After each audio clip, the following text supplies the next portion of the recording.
Hello, THL, and welcome to another edition of Wicked Wednesday. You know we love our alliterative titles for show matches, and we've got a great match for you tonight. We have BrushyTuna from ATL in the Orange Conference in the Hero Series going up against CMAC.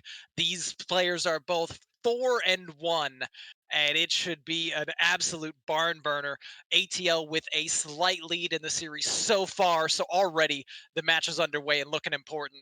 I am joined with incredible crew here tonight. I have with me on the cast is the one and only lovely Dragonrider. How are you doing, Dragonrider?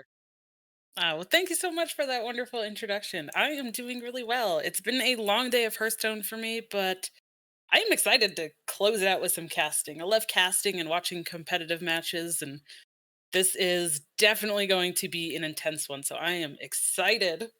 Oh, for sure. Should be a good one. The players are chomping at the bit. They already have the bands in. But before we get to that, we are also, of course, brought to you by Stream Op Extraordinaire, Dr. Fish, bringing us this match fresh off of Tavern Talk. How are you doing, Fish? Man, I'm doing good. Just had a really good show and excited to see these two duke it out. Absolutely. Well, I'm sure they're pretty much ready to go. As we're speculating maybe on the classes. We can lead off with the bands. So first off, of course, Brushy Tuna has brought Druid, Rogue, Warlock, and Warrior. And CMAC has brought Demon Hunter, Paladin, Rogue, and Warrior. And both players getting that Warrior out of here. It is a double Warrior ban. And just for a little bit of speculation, starting with you, Dragon Rider, what do you think the classes, the actual archetypes that we're going to see here are going to be? Ooh, that is a good question. I'm curious to see the Paladin, especially since only one player has it. We've been seeing this like crazy uh, ramp paladin shenanigans that's going around. I don't know if that's what's going to be brought or just kind of the tried and true broom paladin. And kind of the same thing for druid as well. I'm interested to see if the druid is that new kind of spell token type druid or if it's kind of just a throwback to more of a typical or standard type guardian druid. But those are the ones that really stand out to me. How about you? Yeah, I was a bit shell shocked in my hero match, playing against Isocles. He demolished me with Jombray's new spell druid with some nasty stuff thrown in there. So I wouldn't be too surprised to see that. Otherwise, maybe your typical token druid. Rogue seems like for both players very likely either Whirl Kick or some aggro variant with Nitro Boost and weapon stuff. And then Warlock can go a lot of ways. Controller Zoom, maybe. I think Tuna's more of a control type player, so more on the Galalock front. For CMAC, I don't know. Sometimes he likes his memes. I could see maybe that new Paladin coming out, but let's. There's too many archetypes, I think, for both Demon Hunter and Paladin's kind of branching out too to really be able to assess it further. Let's just find out in person with the matches. I have sent I've messaged Brushy to go, but I have to message CMAC. Sweet. Oh. So for spectating, first to spectate will be CMAC. He will be on the bottom of your screen, and second will be Brushy Tuna on the top. Let's look for them eyeballs. And oh, I should go ahead and put, in case you do not have somebody added, I should put both of their uh tags in our chat for both of you. Absolutely. So I just got done messaging Brushy Tuna. I was almost gonna wish him good luck, and then instead I said, "I hope you get wrecked." he You know, said he said same thing, C-Mac's gonna right? beat him for sure, so he's clearly All feeling right, confident. I have eyeballs. So let's go Do ahead have and eyeballs? see Let's what jump in. these players do. All right. Ooh. So in the leadoff, it is Tuna on the Rogue and C-Mac on the Demon Hunter. This looks to be an aggro Demon Hunter. Indeed, it And does. Rogue, Rogue very likely Whirl Kick. Likely, yeah. The decks, there's a couple of decks that are pretty similar, just a couple of cards off, but yeah, World Kick is pretty standard, I feel like. Man, look at all those shiny cards in Tuna's hand, but no shiny coin. Feels bad. Oop. That's a bummer. Put the wrong classes. So CMAC leading off, not much to do here in the early turns. Probably No. see. Actually, no, that's kind of surprising, given that he's aggressive. Bricked on the 1-drops. Yeah, this is a pretty clunky hand. He did choose to keep the Pokelt though, which I like. If this is the version that's the aggro version that kind of fills out with the Il'gynoth and some big burst damage at the end. I personally have played a lot of this and I like keeping that Pokelt. Getting this skull is a little probably sad for him, but Yeah, he already had the card that puts the skulls on the top of the deck. He did not want to draw that, but I'd say your assessment is probably correct here. The Warblades is a big tip-off to this being the Il'gynoth burst aggressive Demon Hunter. All right, BrushyTuna accumulating a lot of cards. Yeah. Just a casual, prep, swindle, drop more. Yeah, just no problem. You see that all the time, right? It's easy, yeah. Turn so 2, many draw 4. resources. Nope. All right, CMAC naturally just getting the card draw down with the minion on the board, and Tuna going in with Whirl Kick right now. I do like this play, just to generate some resources, put a threat out there, move a minion, and he can really generate a lot with those 2 Shadow Steps in hand as well. Yeah. Getting that non-golden coin out of the hand too, get rid of that. Don't want that in there anymore. All right, preserving this Whirl Kick, making sure he's got as much generation as possible. CMAC hand's starting to look a little dangerous.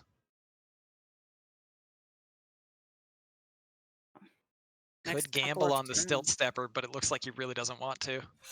No, I don't think I would want to either. I think what he's probably looking at here is whether he wants to get this Warblades out of his hand, because turn 5 is going to be that Pokelt. And it's a matter of if he wants to move that Skull of Gul'dan over to the left side, but looking like he doesn't want to yet. As long as he can get that Pokelt down next turn without the other Skull coming into hand, then he's going to have a Skull to outcast on curve. Yeah, absolutely. There was some logic there to playing the Warblades, but overall, just feels a little bit better maybe to hold it back because it does represent potentially massive damage from Il'gynoth. Yeah, it's kind of awkward, and the way with working with Pokelt there is he won't find the other Warblades for a few turns, so I do like preserving that. And BrushyTuna gonna go in again with this Whirl Kick, just go off and again preserve it, like you said, put it back to hand just to be able to do it again. Yep, just all the Whirl Kick stuff.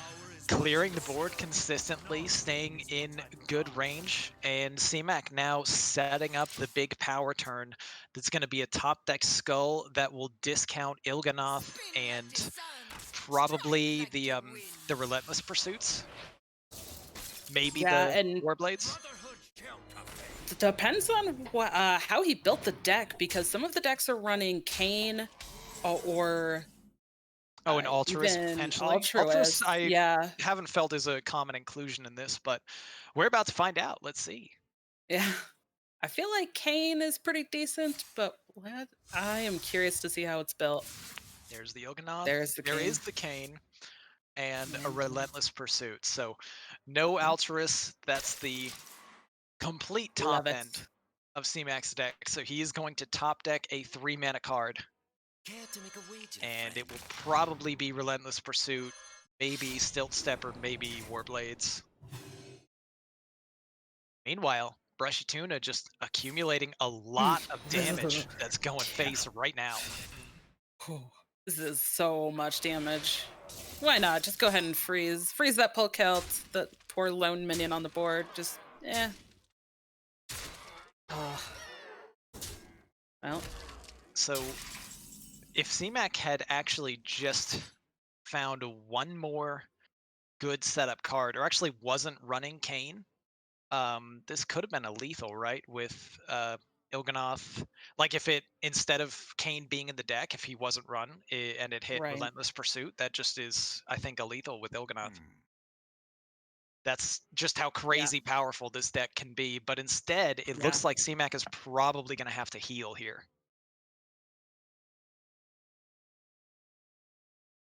Ah, Doing some counting. I don't see it. this is no. I feel like the biggest issue too is that he will have to trade, I think, in order to heal. Like he's gonna have to remove some of this damage off the board while healing. Maybe Because it's a Luke Kane has into much a on the whirl kick and send board. Fleece Yeah. into the Edwin. Oh, yeah. It hurts. If you're CMAC, this Yeah. is absolutely not what you wanted to see. Just the rogue applying a little bit too much Mhm. pressure for him to keep up with early. Yep, and that is so much damage that you mentioned. That could have been a potential lethal, and sending all of that into a minion rather than sending it to face for his own game plan does feel pretty bad, but this could be Ooh, enough to stabilize here. missed one healing. It probably won't be relevant, but button at the end of the turn, unfortunate.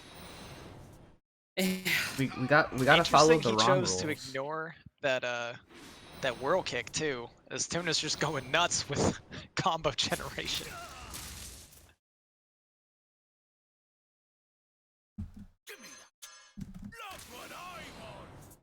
All right, all the cards. Yeah, just everything out on board.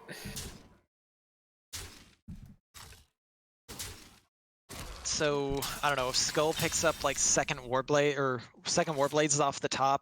Is there still any chance with Skull to get there? I don't feel like there is. With 2 mana remaining, even though everything you draw costs 0, you could play Il'gynoth, you could try to send damage, but it's just not going to be enough. I think there's one more relentless pursuit, right? Yes, there should be. So, So you can yeah. make that 0. Um, that'd be 6, 7 with the hero power. You double it to It's 14, and you're yeah, just 11 off lethal, and the yeah. board is just too much. And that was the detriment to having to use as much damage as he did last turn, sending that all into a minion, because now that's not available to use to try to close out the game here. And these stilt Going with steppers can do a Stilt little bit. Stepper, that'll draw the pursuit. Yeah, just a lot of mana going into these. Wow, has to heal again to try to survive. Set up for a next turn lethal. Look at this hand size for BrushyTuna as well. This is the largest Yeah, this is rogue absurd. hand I've seen. So Tuna has 11 damage with the dagger and just a handful of stuff. Actually, Scimitar with any combo means he is just barely off lethal, but still can't Yeah. get there. He could have maybe elected to try to dig for a lethal with Wand Thief or Miscreant, but just playing it a little bit safe, knowing that Oh it's yeah. pretty unlikely that he dies with the taunt up. Yeah. He's already seen Kane as well, so Kane's not getting through. And now he knows if there is this Il'gynoth combo waiting, which is very likely because of the first Warblades being played. That means that CMAC now has to actually accumulate 14 damage on his weapon to hit into that taunt. And that's just really not going to happen at this point. There's already been 2 pursuits played and a stilt stepper. Yeah, this is looking a little dicey It was a from very nice CMAC. setup, I have to say, from CMAC, because, Il'gynoth Stilt Stepper and the weapon would have drawn a playable card. Yep. And actually, no, with it being 2 mana, it still wouldn't set up lethal on that turn anyway, with Tuna at 14, because he wouldn't have the mana for the hero power. Yeah. But this just, It's all CMAC can do. It just doesn't look like it's going to be enough, and I think Tuna is Yep. going to clean up this game here. Yeah. There it is. Game 1 in the books. CMAC's aggressive Demon Hunter has been eliminated, and BrushyTuna's Whirl Kick Rogue will stay up 1-0 with CMAC having Paladin and Rogue left to go off of. All right. Which one do you think is next? Which one are we gonna see? It's got to be Rogue, right? Paladin just really Yeah. almost never wants to face Rogue. There's Yeah. very few archetypes of Paladin that would. If he is bringing Paladin, it's almost certainly like the Mimi go nuts with high rolls Paladin. And yep, we are seeing the Rogue Mirror.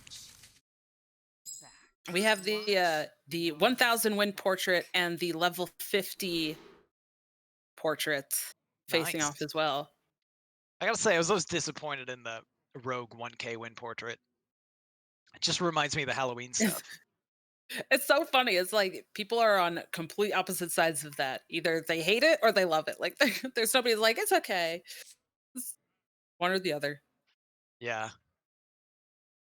I just use the regular like 500 win Rogue. Yeah. Just like, no, I don't like the 1K. The pleasure is mine. The pleasure is The greetings back and forth. A friendly match.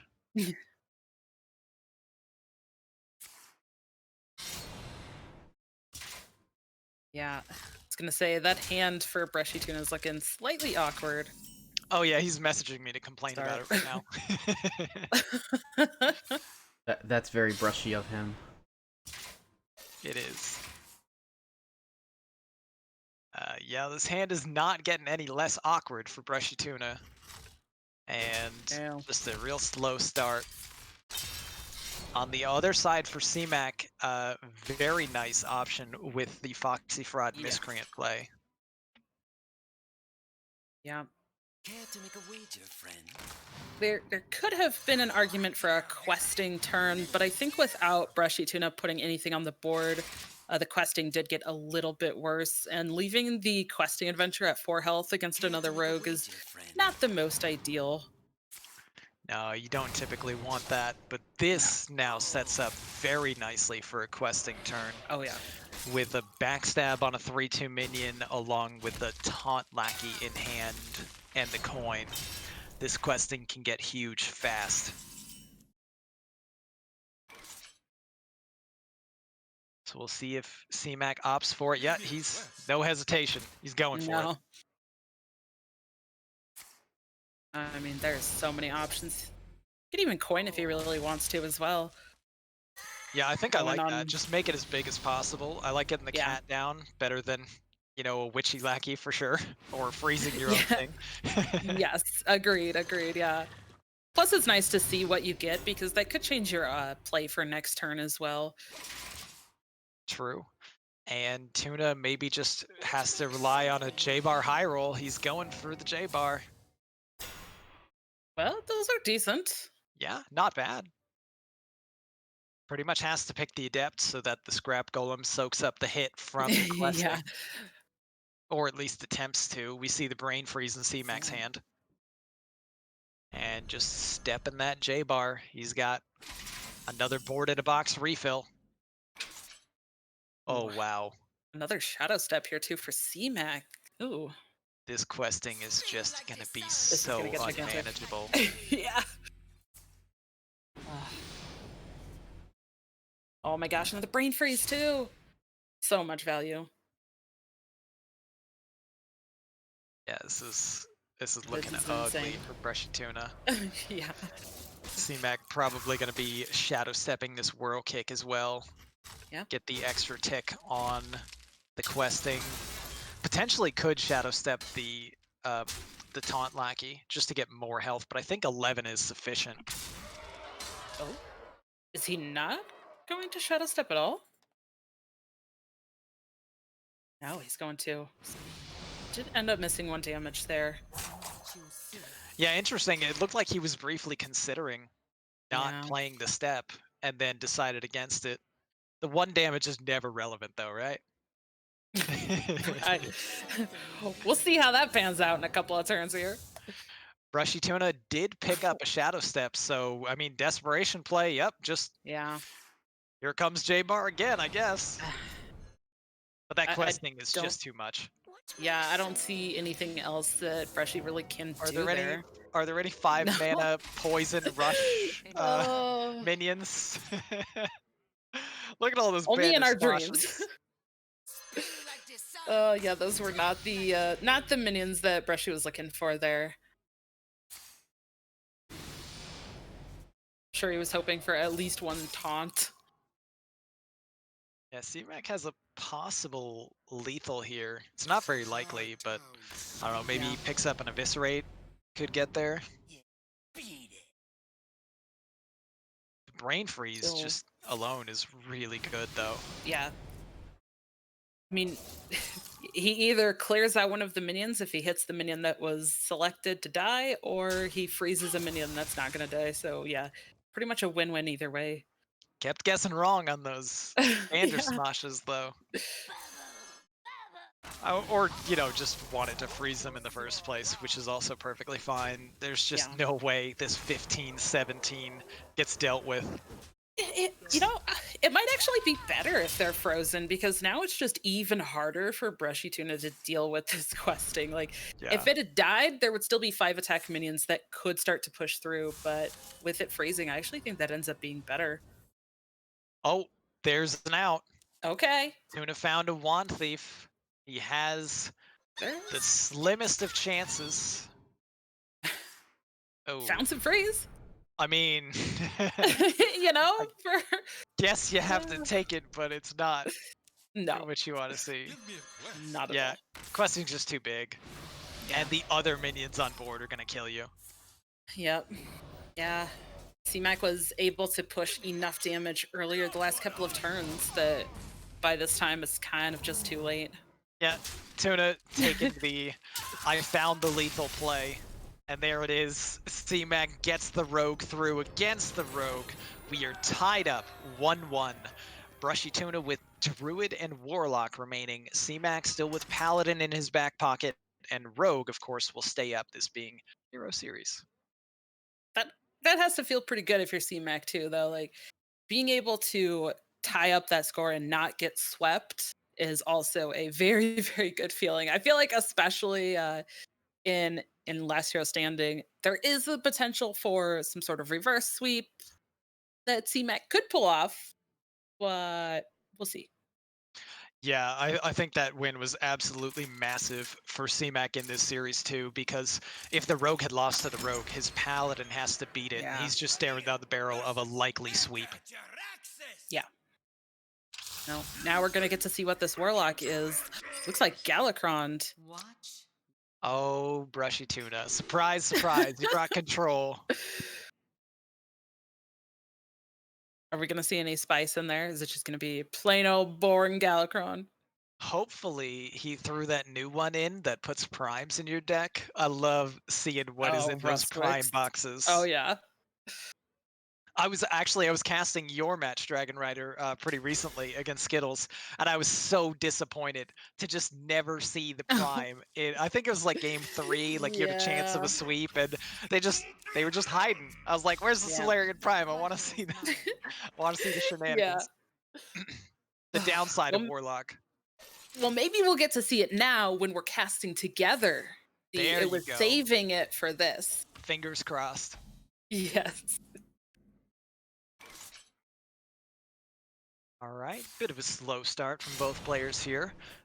Plays a little bit more in the Warlock's advantage as the slower deck.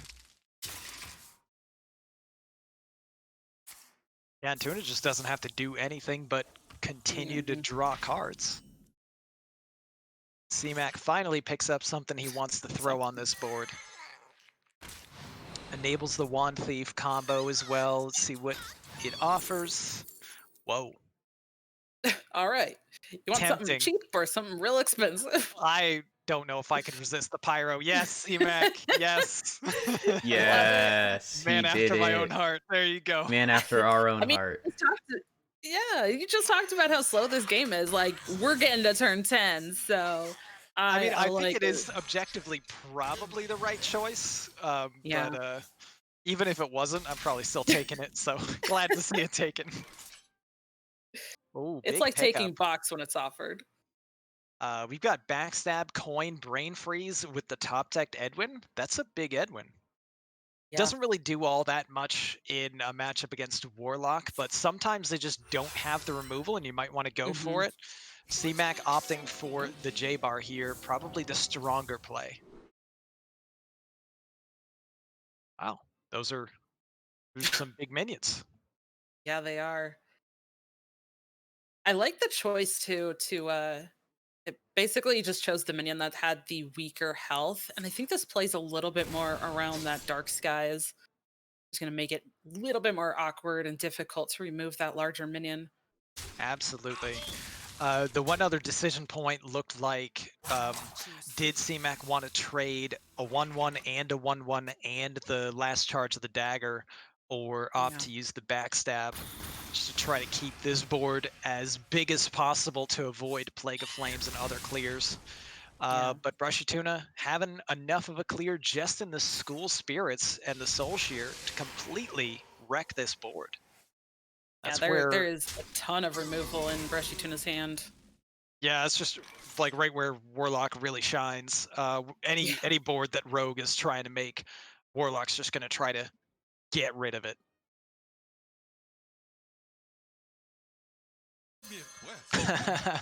Tuna has 8 frags in deck and messaged his goal is to hit 1 million soul fragments in deck.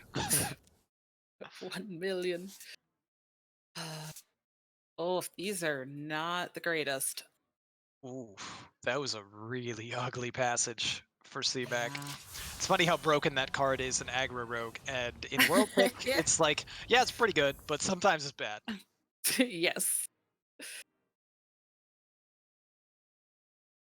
Still a minion that has to be answered on this board, so we're probably seeing, yep, he just rips it, Dark Skies.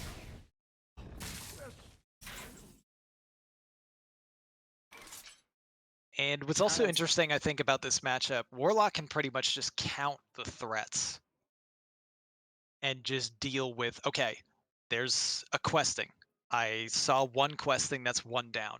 There's going to be another questing I need to deal with at some point, and an Edwin that I need to deal with at some point. And once you get through all those, it's down to Whirl Kick shenanigans and random cards. Yep. Which, depending on how many times that Whirl Kick can come down or go back to hand, that might be limited. And yeah, we kind of Definitely. see CMAC just going for getting that Whirl Kick back. Probably just going for those outs like you were talking about. Just hoping that there's enough to kind of string some stuff together and hope it's good enough here. But a 4/4 Edwin is really not what he's looking for. Yeah, I do like the decision to go with the Edwin just as some generation. And now it's just try to generate some more. This guy's tough. Gets a little bit of pressure. Interesting. Whirl Kick wants you to have coerces, huh? Yeah. Yeah, CMAX is just going to coerce a 1/1. That feels weird, but it generates one more, so you go for it. Just cycles it. Because in CMAX position, you don't really expect that Whirl Kick to be sticking around. Right. Easy clear once again for BrushyTuna. Hysteria just full clears this board. And there's another taunt and another invoke. 3 invokes now on the Galakrond. Or my bad, two invokes. I miscounted. Yeah, and such a great use of mana as well. It was just like the perfect turn for Brushy. Right? You get the clear in there to clear the board, then you get your own stuff down, and it's just all your mana spent. Yup, seems good. And this Winged Guardian, one of the random things that BrushyTuna could not have accounted for, and then he needs to try to deal with now, has still a number of options though to get rid of this. Maybe Cascading just comes down here to take a imp trade on the 6/1 Reborn. Yeah, that's kind of the thing that I'm looking at too, because some of these other choices, like the Plague of Flames or Twisting Nether are just a little bit awkward with leaving that 6th one behind, so it doesn't feel as good. Yeah. I mean, if you go with cascading, you also are able to play the devoted Maniac. maniac and just get the Yeah. 3rd invoke on Galakrond. With Yep. Galakrond in hand, he's only 1 away, and I that really like that appears as to be the well. option. Yeah. And I mean, going wide against Rogue is never a bad thing either, right? Like, Oh yeah, that's seems pretty good. Rogue very much on the back foot. Picking up a whirl kick is okay to generate more. But CMAC kind of back against the wall. Yeah, I just gonna go for it. Oh, another Edwin, not Hey, it's Eddie not the again. most ideal thing.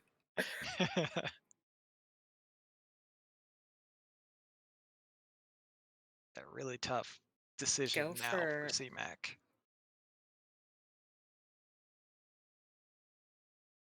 SI maybe first, and Gonna do the same play with Edwin and then step the whirl kick afterwards. yeah.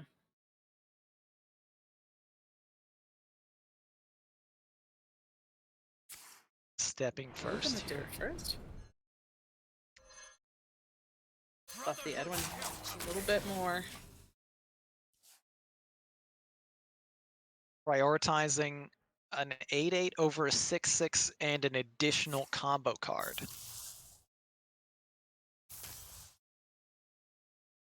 Right. BrushyTuna. That last draw does enable the full invoked Galakrond. So Tuna now just getting another card out of hand that just removes the minion once again, pushing damage. This is such a bad spot for CMAC. Yeah, this is. I feel like even just from turn like 2 or 3, it's been a pretty bad spot for CMAC. Yeah, and needing to find that extra over-the-top damage to let the Pyroblast get through. Maybe Wand Thief can get it. Okay, well, CMAC now has enough damage to win the game with double Pyroblast, but he would die first. Yes, yeah, needs to find some ways to kind of deal with a little bit of this that's going on the board. Seems Wand Thief has a sense of humor, though. This is a pretty solid clear for CMAC. Problem being, these minions were kind of clogging up the board for BrushyTuna's Galakrond that he wants to play. Now CMAC has done him the favor of clearing them out. Oh yeah, Brushy has to feel okay with all these 1/1s getting cleared. Like, sure, thank you. I'll just, why not? Just clear up my board. If there's anything left, now there's things on the board from CMAC's side, so Brushy can just trade those in first thing. And really nice generation with the Wand Thief at the end. yeah, See what it finds. No burn. CMAC had to pick quickly or was defaulted into a random one against Brain Freeze. Yeah, BrushyTuna says, goodbye entire board. Let me push 3 damage and then get a 5/2 weapon and 4 random demons. Push 5 more damage. Okay, a couple of dormant minions. Well. These are not the strongest, but okay, they're still threats.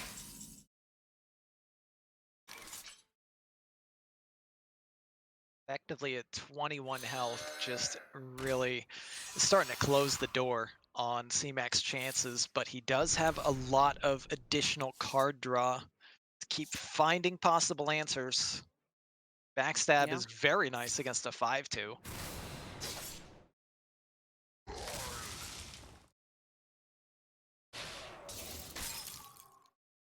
Here.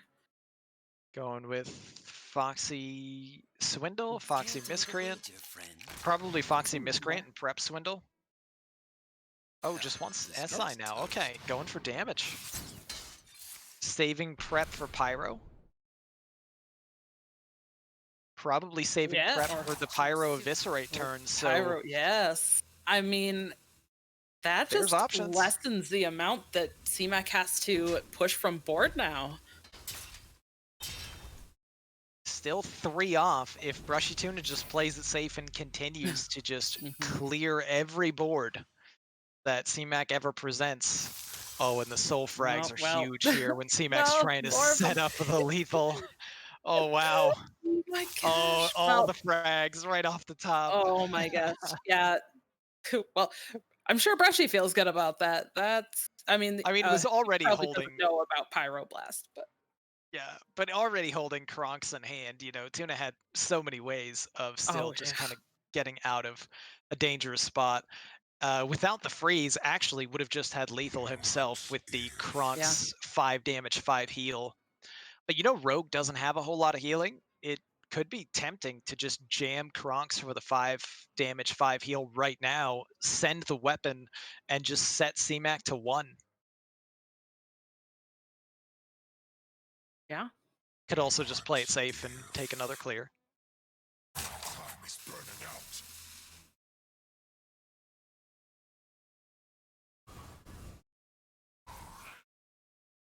Some of both, maybe? Could even Oh, put just out an going for the 8-8 at this taunt? point. Yeah, he might go Yeah. for the taunt. I mean, this is, yeah. He does This is take the taunt. still a lot that CMAC is going to have to answer.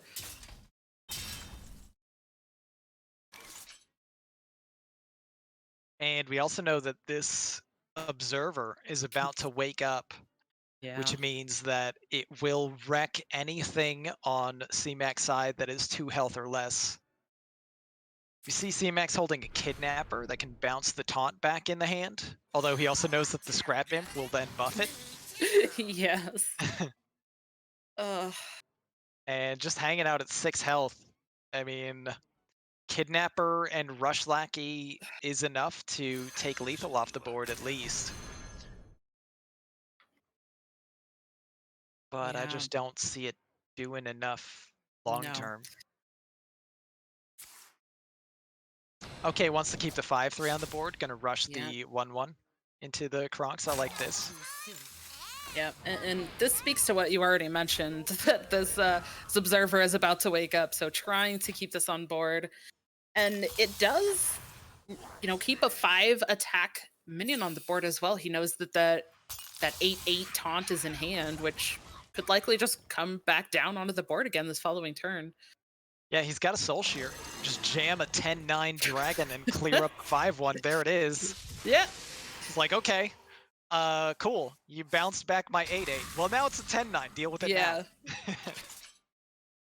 Well, there actually is there a way with Plunderer? maybe? Those are not. I think the Not dragons sure those are, are the dragons. yeah, I think the dragons are kind of irrelevant here. Like maybe Tyrant is okay. Card draws maybe okay, but you don't play the dragon. You go in with Miscreant now. That's a brick. Yeah. You Miscreant again, probably. You're kind of hoping for what, Spell Lackey and Yeah. Shadow Step? Maybe a Sap. There's a Spell Lackey. Yeah, sap would be good. Yeah, it's not there. Ooh. Can he do anything with this cold blood or Evis? Is that gonna be? It's not gonna be enough. Choose soon. I think that's a wrap. Yeah. Because like even clearing the dragon, well, you just die to the other 2 minions. Yeah. It's not enough on the board. CMAC playing all the outs though. There was a chance if he had found, better lackeys and better spells. But Yeah. there you have it. BrushyTuna taking down the Rogue in game 3. Warlock stays up and CMAC is down to the Paladin. I'm ready to see what this paladin is. Oh yeah. So ready. On the edge of my seat here, because Broom is not good against this. No. Oh man, yeah, I think it's Broom. That's All right. a Libram Well. Judgment, a Hammer of the Naru, Yeah. Pen Flinger, Libram Wisdom, first day. Yeah, okay. Oh. Yeah, this might be a little rough. This looks pretty significantly favored for BrushyTuna. Yeah, I would agree. Although we still haven't seen a Ticketus at all. Maybe Tuna's not running it. Who knows? Haven't seen Ticketus, haven't seen Yeah. Yasharaj. Let's just hope that CMAC gets to become Galakron at some point. I can't believe that Psychic Conjurer gave him a Galakron. Absurd. I mean, it's golden too, so you want to get it out Spicy. there.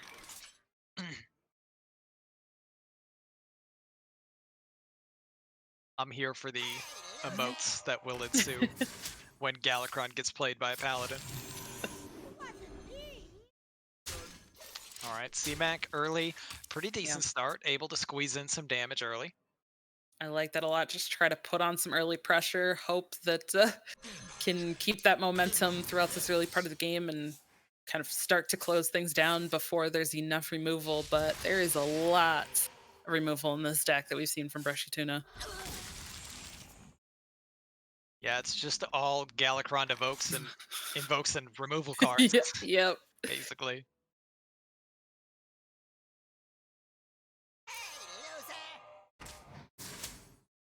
Okay, I was a bit surprised to see the Soul Shear on the 2-2 because knowing the Penflinger was in hand, BrushyTuna gave CMAC this exact play that CMAC just takes. Tuna must have been expecting it. No hesitation, just rips this Maniac. To invoke number 1. So Veiled still can't draw any cards. And Paladin just doing what it wants to do. Gets True Seeker on 5. These Libram Wisdoms now cost 0. Yep, finding those discounts is very good. Gonna be a not helpful enough, I think, though, but it feels good to get those discounts started with especially multiple Librams in hand.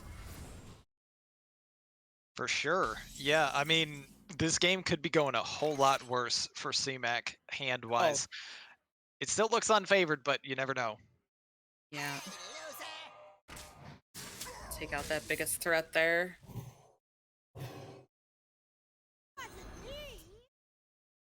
Even more discounts. Keep it rolling. All the discounts. Yeah, this one directed face is just trying to push this damage here. I like it a lot. He knows there's so much removal. His board is not going to stick around long.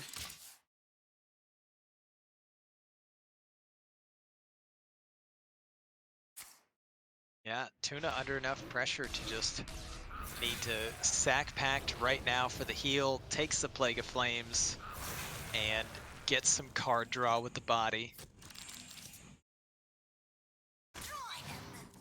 Is Pretty there another solid 1 turn. mana card that he would have wanted to play prior to or after Veiled Worshipper?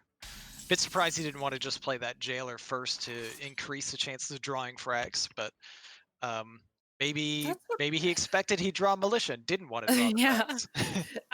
I was wondering that same thing, but yeah, I guess there's an argument for keeping those fragments in the deck. You know, there's not. He just cleared the board. There's not Here it threats right is. now, so there's yep. It's the Galakron. There's all the emotes. Yep. Oh, All the emotes. Foolish efforts. Love to see it. Not the greatest demon. Yeah, but I mean, it basically just changes Paladin's hero power to Odd Paladin. So CMAC will take it. Yes. The Satyr might not be too bad, especially if it hits Silas. That enables some things that are totally not allowed. That's gonna be best case, unless there's a draw of like maybe Liadrin and it hits that, but that's gonna have to require a couple different things. Yeah, and CMAC's always gonna have a Penflinger in hand. Oh yeah. He's never leaving it out on the board, so there's a chance that it could just hit the Penflinger and then, you know, you kind of brick on that discount. Yeah. I mean, it could squeeze in 1 more damage that way, I guess. True. If there's enough spells. Hey, it's not nothing. All right, so CMAC able to really effectively Yeah. deal with this militia board.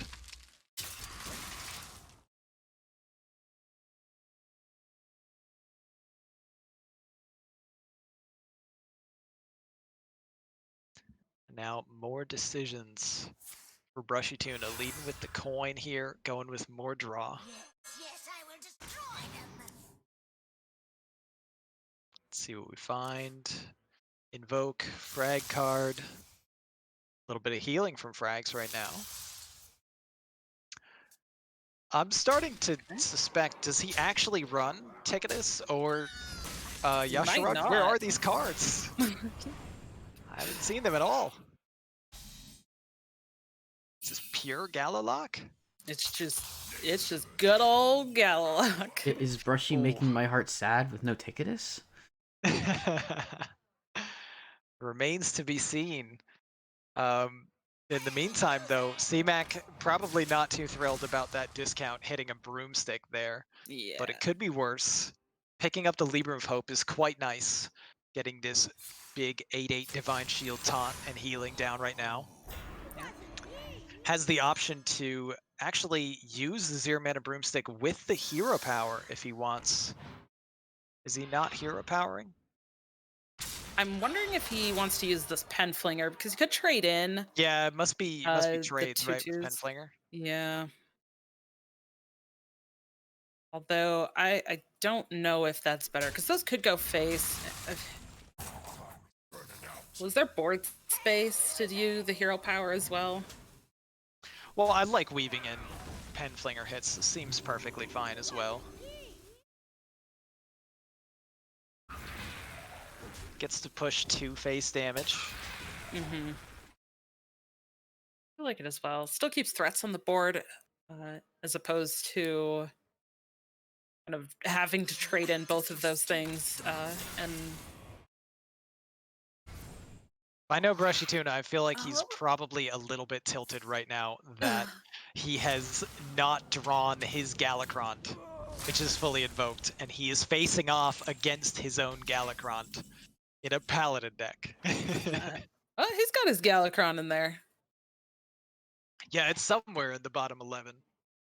Well, isn't it in his hand?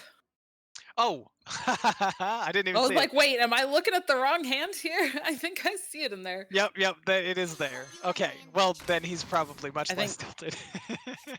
Yeah, he just needed to get that last invoke, which he was able to do with that Shield of Galacron there. Ooh, the Pyro also being included for CMAC in this Broom Paladin list. Not super common anymore, but there are No. definitely players that swear by it. Well, it's not the worst against these 1/1s that are being produced either, so not terrible. What upsets me the most about Pyro is the interaction with Penflinger. The fact that Penflinger does not die when you play a spell and Pyro triggers. But if you have lifesteal on a Pyro, it will actually heal by hitting the Penflinger. Yeah, it's a very Unacceptable. unintuitive interaction. Alright, so CMAX stealing a taunt. BrushyTuna still no Ticketus, no Yasharaj. My doubts increase if they are run in this deck.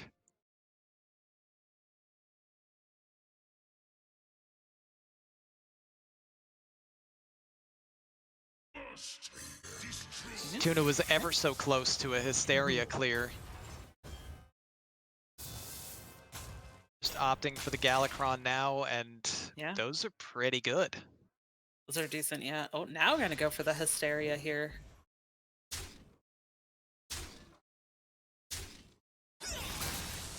Well, there goes your board, Tuna. I don't know if I like that all that much. I mean, it could have paid off, and it definitely backfired that it didn't even hit Silas at all. But Tuna's board is still, quite strong. Penflinger in hand makes the 9/1 pretty irrelevant, though. Yeah. As well as and the this Pyro. this Pyro, which Brushy doesn't know about this Pyro yet. I mean, now he does, but Yeah, I don't know. I feel like I would have just liked to see a trade with the weapon and the 1/1 instead of that hysteria there. Now we're gonna see this interaction you were just talking about with this penflinger and pyromancer. Unacceptable. That Penflinger should be dead. It should, yes.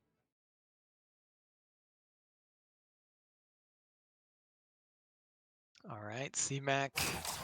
I would expect he'd just go Penflinger again here and another Libram Wisdom on the Yeah. Pyro. Or maybe on the Silas to just feel possibly a little bit safer from an Owl Yeah. that Tuna could potentially run, but just throwing it on the Pyro now, getting that corrupted Libram of Getum. Goes Yeah. right into BrushyTuna's face here. It's Galakron on Galakron crime as CMAC heals up to 25. And we've just got big weapons hitting each other. Yep. The board is just irrelevant at this point. Good about it. What are minions?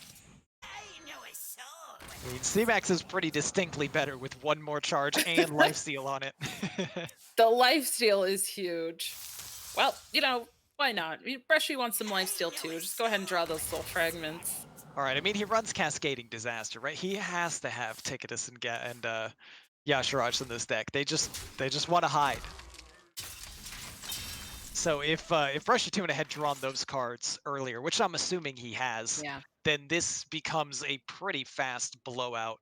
But as it stands, as soon as he draws those cards, CMAC can be in just a world of trouble. If his 7 mana card, the 4/6, names escape me The at the moment. Liadrin?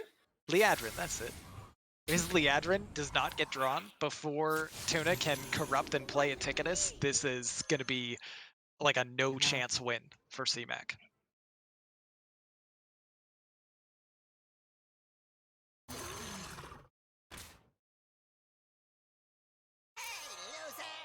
All right. Squeezing Holding in onto a this little bit broom. more damage. Flipping some health again. Libram of Getum doing work. 2 Twisting Nethers in BrushyTuna's list. Interesting. This is super control heavy. It is. Let's see this. We're seeing the Kronks. Oh, Here it comes with that play. Looks like this a is buff. a board. Oh my gosh. And going with a big buff here. Very risky play from BrushyTuna. Yeah, this is. I think a this actually Liadrin lethal? top deck was game over. Is it? I don't see it here yet. I think it's lethal with a Penflinger, the Pyro, and Justice just setting his own imps to 1 and killing them off. To But get the Justice is enemy minions, not your own. Oh, he doesn't have a second spell. So That's what I was missing. These Yeah, imps okay. are still. I was like, wait. Oh, but the other Penflinger draw too. I think that does it now. Yeah, it was a guarantee because he shoots his own minion. Yeah. That will Okay. wrap it up. I was like, Yeah, BrushyTuna just taking such a risky line here, and it burned him badly as CMAC picks up the Yeah. victory, and just don't get to find out. Did BrushyTuna's list actually have Galaxy or Ticketus and Yashiraj? Who knows? we may never know. We are now heading to the best words in all of Hearthstone. It's Game 5! And we've got CMAX Paladin going up against BrushyTuna's final class. It is his Druid. Excited to see what kind of Druid this is going to be for our final match. Oh yeah, this is exciting for me because I feel like Paladin and Druid were the two that we really kind of pointed out at the beginning. So I'm excited for this one. Ready to see what this Druid is. Ooh, it does look like that spell token druid. Will fight with honor. Yeah, aeroponics and the Arbor up. arbor up and a savage roar. Aeroponics again and an overgrowth. Meanwhile, CMAC really nice starting hand. Oh my god. Yes, this is First day amazing. attendant, true seeker, coin. Incredible opener. And you know, the pyro into this token druid actually feels huge as well. It really does. That may have been the biggest reasoning behind CMAC's inclusion in the Yeah. or inclusion of the pyro in this paladin list, I should say. Like it a lot here. Oh, but unfortunately, CMAC, bad paladin gamer confirmed, did not top deck Hand of a Doll on turn 2. Nope. Ooh, interesting here as well. Deciding to actually go for this first day of school. Didn't play it on turn 1. There actually can be cases where playing that first day of school on turn 1 before playing the Aldor attendant is actually better. I'm finding something that would be like Flame Imp, maybe, or even Imprisoned the Ganarg or something like yep, that. exactly. Those would be a little bit better. So I'm curious. I thought originally maybe he was saving it to combo with that Wild Pyro, but then he chose to play it there. So interesting. I would love to hear the thinking behind that. Maybe just leaving some options open for the possibility of a See. Hand of a Doll on 2. Yeah. And saving it for specifically Pyro or potentially Penflinger stuff. But BrushyTuna able to get down this 7 mana 5/10 taunt. And now, Yeah. all right, CMAC, go ahead and start your turn 4. Yeah.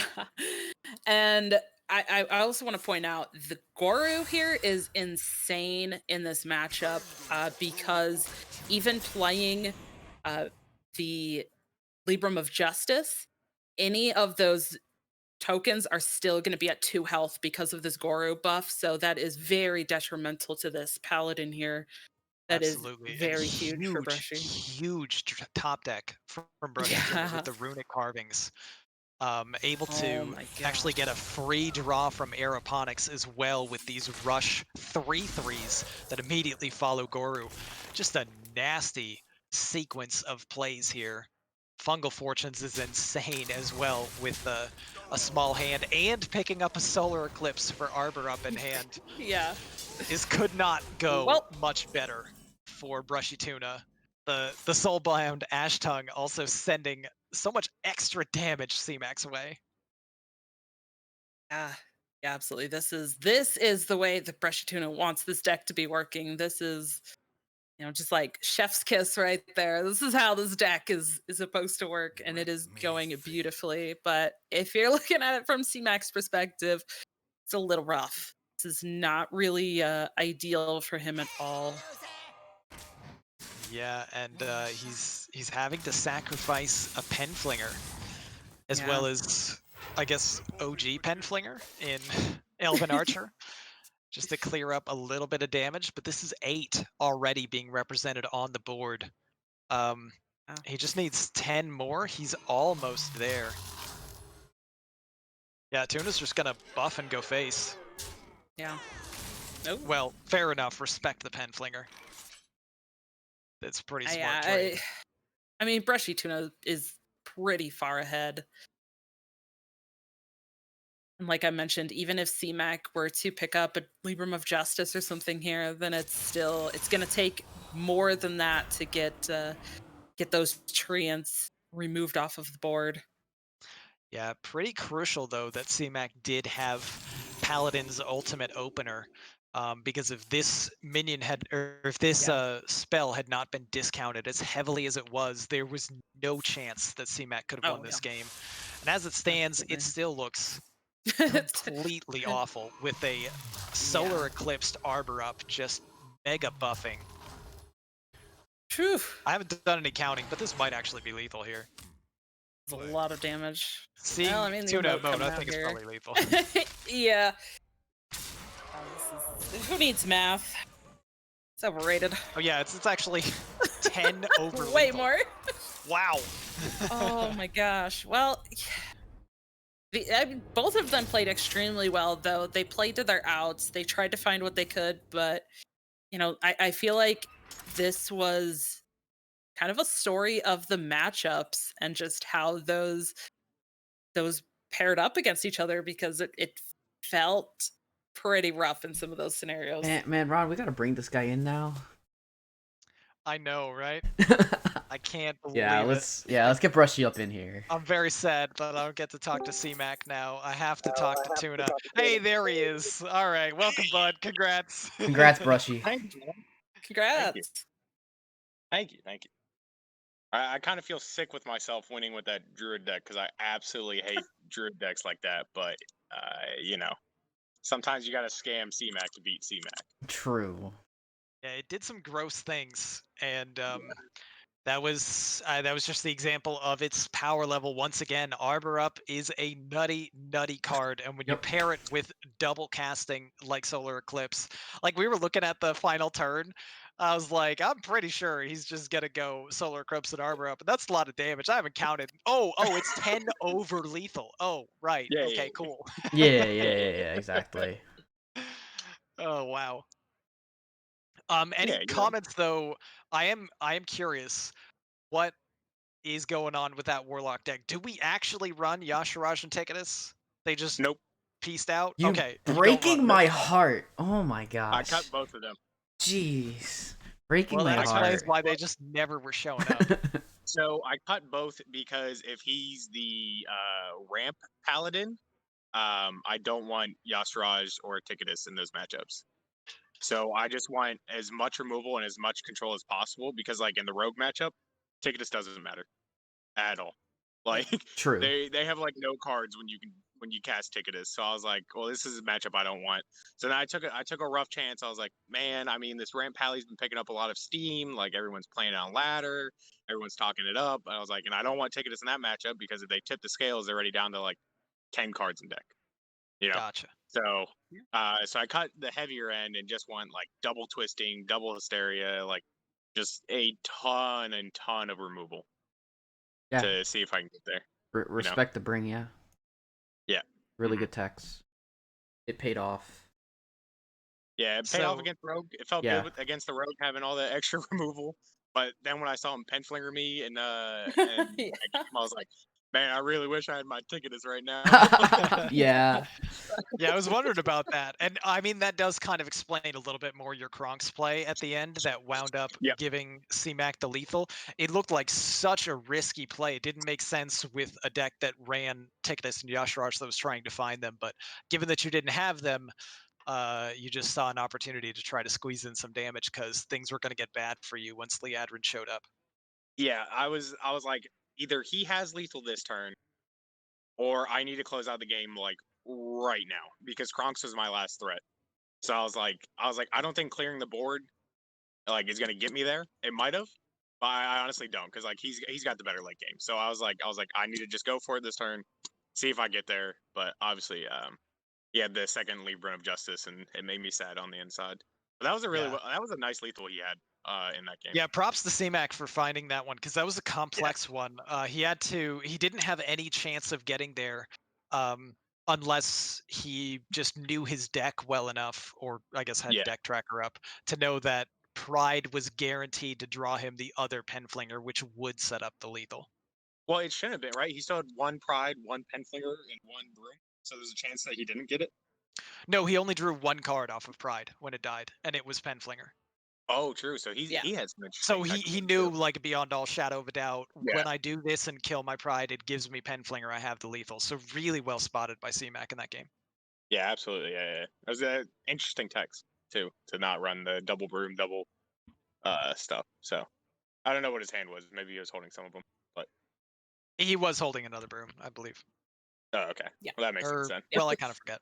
But regardless, there was a Pyro Broom in was hand. the interesting one, I think, on his part. That looked like it was there maybe to try to answer the Druid, but the Druid says, I don't care about your Pyro. I'm just going to buff everything to oblivion. I mean, turn 4 Goro into, like, Arbor Up with the totemic rush or whatever as well squeezed in there. It was just like, oh, yeah. Yeah, I was like, you need to take a shower after that one, Butts? Yeah, I kind of do. I feel dirty. I was like, unless he had double Libra of Justice in his top like 9 cards, I was like, there's just not a chance that he's gonna catch up. So Yeah. Yeah, I think that might be one of our biggest takeaways from the streamed matches so far, just Tuesday and Wednesday. We're looking at. I'm actually a bit surprised we didn't see Tuna bring the Druid sooner, because Mhm. Isocles brought it against me and full swept. A slightly different Druid, but crucially, it ran Solar Eclipse and it ran Arbor Up, and those Yep. cards turns out are real good, especially when you ran. Well, I was afraid because I was playing this deck on ladder earlier, and I was just like getting like so crushed into oblivion with it on ladder, and I was like, man, I'm gonna save this for later. Like, I was like, my soul can't take another loss on this druid right now. But what about you, Dragon Rider? Any questions for Tuna? Anything that jumped out to you when you were like observing through the cast? No, I mean that you kind of already asked a lot of the questions, but I guess my big question is just how does this feel? How do you feel after that? I mean, other than like, that the crazy like druid game at the end there that maybe we don't need to talk about, but overall, how do you feel? Feels good. I really wanted to face Turtle again because Turtle's my only loss in Hero, but he's up in the 2 seed now for Tonk if you're corny. But I love facing CMAC. I don't get to face CMAC too often, so I love facing him and getting to play against him. Man doesn't make mistakes, and it's really fun to face someone that is top of their game and is gonna soul crush you if you make mistakes. So, but Absolutely overall, nice. feels good with Yeah. ATL still crushing it in orange. True. Yeah, it doesn't feel good to have to play against your team, honestly. Just face my team in Legacy, you'll be fine. Oh, maybe. Yeah. That was a jab at No, I Rage, mean, too. I mean, neither of our teams are doing hot either. Yeah. Between me, Dragon But- Rider, and you two. This does put for ATL here. This is now BrushyTuna moves to 5-1 in Yes. Hero. Risen just getting a victory beforehand, also going to 5-1, and ATL taking an 8-4 lead early over Tonk if you're corny. Nice, Risen. I actually didn't know that. Yeah, Sweet. Risen won, I guess, during Tavern Talk. Good by him. Yeah, another 5-game series. Yeah, my only question was, how much did you laugh when you saw Galakron get played by a paladin? Did you not see me emote? I know, I saw it, but I want I saw all of the emotes, but I was pretty much doing what That what was Contraxis great. was doing. That was So, great. Wow. yeah, Wow. he Wow. turned from paladin into odd paladin. Yeah, I was like, that's such a good hero power for him. This is man. Yeah, It was pretty nasty. true. Yeah. But yeah, man, congrats. Always great to see you play on stream. Always great to interview you after, which we've been doing a lot this season. You're doing really well. Thanks, man. I gotta stay ahead of Ron on crossover player stats, so I gotta Yeah. keep winning. Oh no, I think he passed me again. Oh. Yeah. Oh, I definitely passed. Ron got passed again by another player last week too. I blame Isocles. Yeah. No. Yeah. Actually, Neji hopped Brushy and you last week. Oh wow, Neji's on fire. He's third crossovers. Good on him. But this isn't about him. This is about you guys being right here. It's always about Nebby. All right. Well, I think that's about it. I think it's gonna wrap up Wicked Wednesday. I have been your op, Dr. Fish, and I am so delighted that I got Ron and Dragon Rider to cast together. This is fantastic. Any final words before we wrap? Yeah, thank you so much for having me on, and it was a pleasure to cast. I love casting and competitive, it at all, like anything competitive Hearthstone, like I love it. So I enjoyed this so much, and it was definitely an absolute pleasure to cast with you, Ron. Oh, absolutely. Same as well here. I had a blast. This is a lot of fun. I got extra hyped to hear that Dragon Rider was going to be on stream too, and the fact that we got to cast Tuna and CMAC. What more could you ask for on a fantastic Wednesday?